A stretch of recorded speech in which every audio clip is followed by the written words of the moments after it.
गर्नुभएको छ। उहाँ तथा उहाँको सम्पूर्ण परिवारको उत्तरोत्तर प्रगतिको कामना गर्दै भगवान श्री माधव नारायणले उहाँहरूको विकास रक्षा गरून्, कल्याण गरून्। जय श्री माधव नारायण।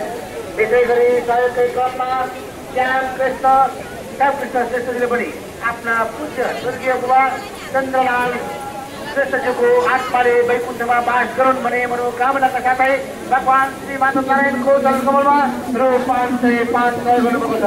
उहाँ तथा उहाँको सम्पूर्ण परिवारको उत्तरोत्तर प्रगतिको कामना गर्दै भगवान श्री माधव नारायणले उहाँहरूको सदा सदैव रक्षा गरून्, कल्याण गरून्। जय श्री माधव नारायण। यसै गरी सानो गाउँदेखि पाल्नु श्री नानो मैया श्रेष्ठजीले पनि भगवान श्री माधव नारायणको मूल मन्दिर निर्माणार्थ रु 150 सहयोग गर्नुभएको छ। उहाँ तथा उहाँको सम्पूर्ण परिवारको सुस्वास्थ्यको कामना गर्दै भगवान श्री माधव नारायणले सदा सदैव रक्षा गरून्, कल्याण गरून्। जय श्री माधव नारायण। आदरणीय श्रद्धालु भक्तजनहरू, पोखरीमा तपाईँहरू स्नान गर्दै हुनुहुन्छ भने कृपया झरनासम्म लगाइदिनु हुन पनि विनम्र अनुरोध गर्दछौँ। उक्त स्थानमा निर्माणाधीन अवस्थामा रहेको रडहरू सर्कस्ट रूपमा भएको हुनाले दुर्घटना हुन सक्ने प्रबल सम्भावना छ। त्यसैले उक्त स्थानमा लगाइदिनु हुन विनम्र अनुरोध गर्दछौँ। सहयोगकै क्रममा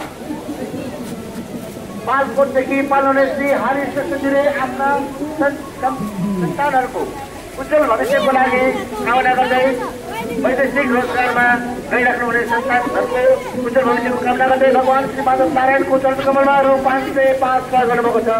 उहाँ तथा उहाँको सम्पूर्ण परिवारको स्वास्थ्य र दीर्घायुको कामना गर्दै भगवान श्री माधव नारायणले उहाँहरूको सदा सदैव रक्षा गरून्, कल्याण गरून्। जय श्री माधव नारायण। जय श्री माधव नारायण।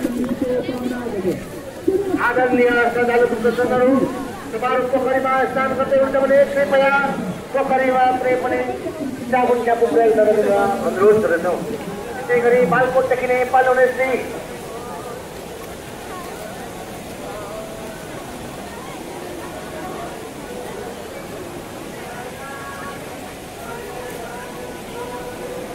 बालकोटदेखि नै पाल्ने श्री चन्द्रकृष्ण श्रेष्ठजीले आफ्ना पुण्य बुबा स्वर्गीय रामकृष्ण श्रेष्ठजीको आत्माले वैकुण्ठमा बास गरून् भन्ने मनोकामनाका साथै भगवान श्री माधव नारायणको चरणकमलमा रु 505 सहयोग गर्नुभएको छ। उहाँ तथा उहाँको सम्पूर्ण सृष्टिहरूको आत्मा तरुण वैकुण्ठमा बास गरून्। भगवान श्री माधव नारायणले सदा सदैव रक्षा गरून्, कल्याण गरून्। जय श्री माधव नारायण।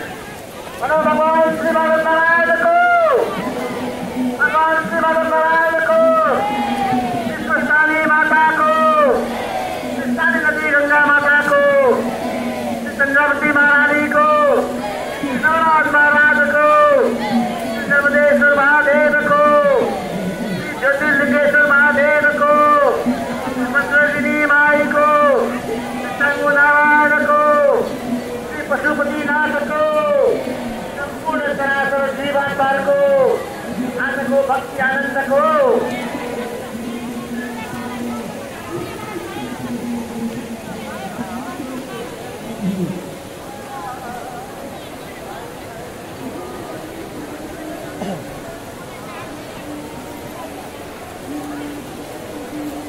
आदरणीय श्रद्धालु भक्तजनहरू, कृपया भगवान श्री माधव नारायणको छिटो छरितो दर्शन गरी आफूभन्दा पछाडि पर्नुहुने भक्तजनलाई पनि दर्शन गर्ने मौका दिनु र यस मेला व्यवस्थापन समिति तपाईँहरूमा विनम्र अनुरोध गर्दछौँ।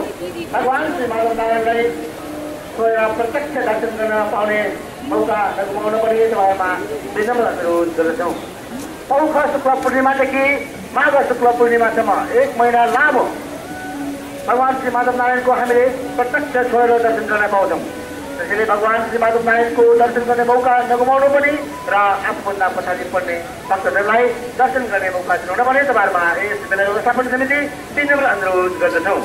भगवान श्री माधव नारायणको दर्शनको लागि लाइनमा बस्दै हुनुहुन्छ भने कृपया आफूले लगाएका जुत्ता चप्पलहरू व्यवस्थित ठाउँमा पुकारेर मात्रै भगवान श्री माधव नारायणको दर्शनको लागि लाइनमा बसिदिनु भने विनम्र अनुरोध गर्दछौँ।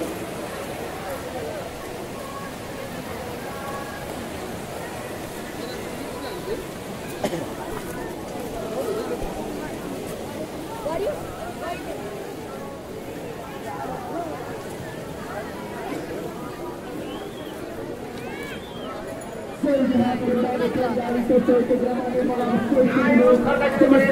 श्री माधव नारायणको मूल मन्दिर निर्माणका रु 1005 गर्नुभएको छ।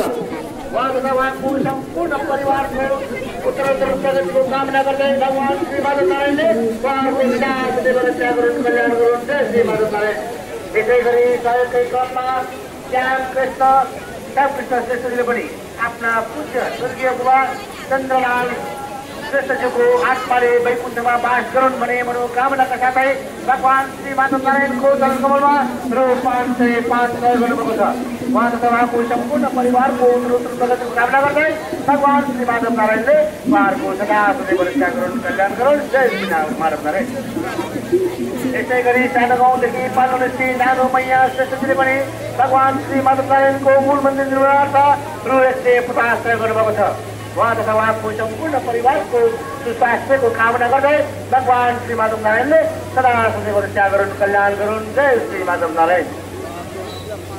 आदरणीय श्रद्धालु भक्तजनहरू, पोखरीमा तपाईँ स्नान गर्दै हुनुहुन्छ भने कृपया झरनासम्म लगाइदिनु हुन पनि विनम्र अनुरोध गर्दछौँ। उक्त स्थानमा निर्माणाधीन अवस्थामा रहेको रडहरू सर्कस रूपमा भएको हुनाले दुर्घटना हुन सक्ने प्रबल सम्भावना छ। त्यसैले उक्त स्थानमा लगाइदिनु हुन विनम्र अनुरोध गर्दछौँ। सहयोगकै क्रममा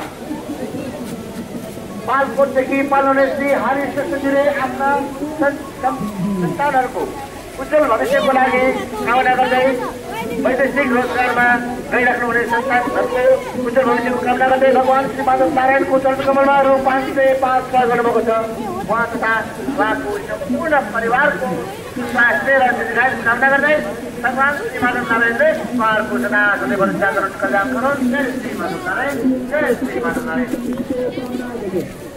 आदरणीय श्रद्धालु भक्तजनहरू, तपाईँहरू पोखरीमा स्नान गर्दै हुनुहुन्छ भने कृपया पोखरीमा पनि साबुन प्रयोग नगरेर अनुरोध गर्दछौँ।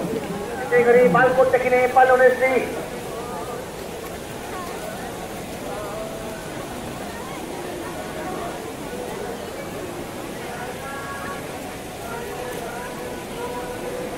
बालकोटदेखि नै पाल्ने श्री चन्द्रकृष्ण श्रेष्ठजीले आफ्ना पुण्य बुबा स्वर्गीय रामकृष्ण श्रेष्ठजीको आत्माले वैकुण्ठमा बास गरून् भने मनोकामनाका साथै भगवान श्री माधव नारायणको चरणकमलमा रु 505 गर्नुभएको छ।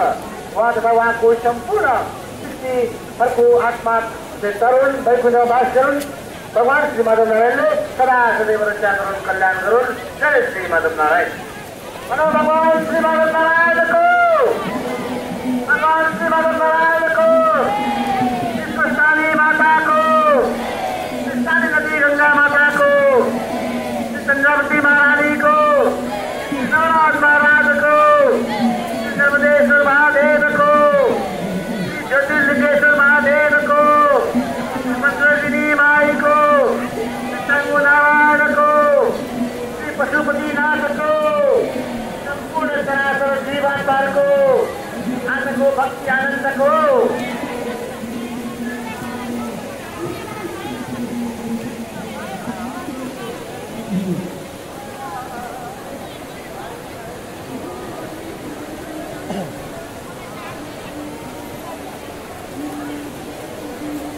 आदरणीय श्रद्धालु भक्तजनहरू, कृपया भगवान श्री माधव नारायणको छिटो छरितो दर्शन गरी आफूभन्दा पछाडि पर्नुहुने भक्तजनलाई पनि दर्शन गर्ने मौका दिनु र यस मेला व्यवस्थापन समिति तपाईँहरूमा विनम्र अनुरोध गर्दछौँ। भगवान श्री माधव नारायणलाई प्रत्यक्ष दर्शन गर्न पाउने मौका नगुमाउन पनि तपाईँहरूमा विनम्र अनुरोध गर्दछौँ।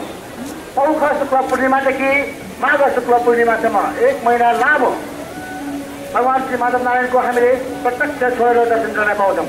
त्यसैले भगवान श्री माधव नारायणको दर्शन गर्ने मौका नगुमाउनु पनि र आफूभन्दा पछाडि पर्ने भक्तहरूलाई दर्शन गर्ने मौका दिनु पनि तपाईँहरूमा यस मेला व्यवस्थापन समिति विनम्र अनुरोध गर्दछौँ। भगवान श्री माधव नारायणको दर्शनको लागि लाइनमा बस्दै हुनुहुन्छ भने कृपया आफूले लगाएका जुत्ता चप्पलहरू व्यवस्थित ठाउँमा पुकारेर मात्रै भगवान श्री माधव नारायणको दर्शनको लागि लाइनमा बसिनु पनि विनम्र अनुरोध गर्दछौँ।